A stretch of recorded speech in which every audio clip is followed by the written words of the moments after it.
My entitled parents told my golden child sister that she could take my adoptive daughter because I'm not her real mother.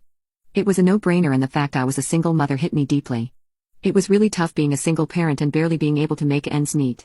Finding a babysitter was hard, managing my last year of college and working part-time made me miserable, and waking up in the middle of the night to a screaming baby was not how I pictured my early 20s. But I persevered and things have been looking up for us.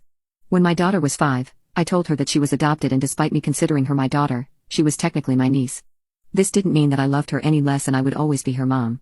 She took the news really well, and it never felt like anything was missing. Just a year later, my sister stopped her wild ways and wanted to have access to her. I allowed it but stressed she would just be an aunt to her. It wasn't with any malicious intent, I just didn't think she deserved to be considered a mom when she didn't even want her in the first place. Even though she accepted it, it's clear she struggled with the concept and sometimes acted more like a mother, which I always squashed quickly. Now, my daughter is 8 and I've been offered a job in a different country. The pay is almost double my current salary and the company is helping us find a home, putting my daughter in an international school and after-school care. I would be a fool not to take the promotion, and I told my parents to celebrate the wonderful news.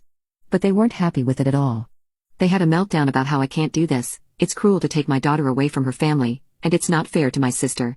My sister has told me she won't allow me to move away with her and that she'll fight in court to get my daughter back.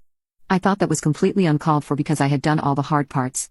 I had raised her properly and made sure she got the love she was entitled to. It was obvious that my sister only wanted her because now the hard part was over with and my daughter was a wonderful, mannered little girl.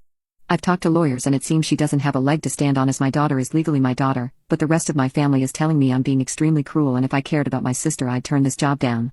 I have sacrificed and suffered so much because of my family, long before my daughter was born. I left home at 16 and finished my education. Meanwhile, my sister is the golden child who gets away with everything. She even lives with our parents rent-free and doesn't work. As for my daughter, she is excited to be moving and has no solid opinion on my sister. They don't have any sort of bond, and I know she wouldn't exactly be sad about leaving my sister behind. I feel like my family is angling for me to eventually just hand my daughter back over as if I was just a temporary filler for my sister, which will obviously never happen, and my lawyers are involved in this matter.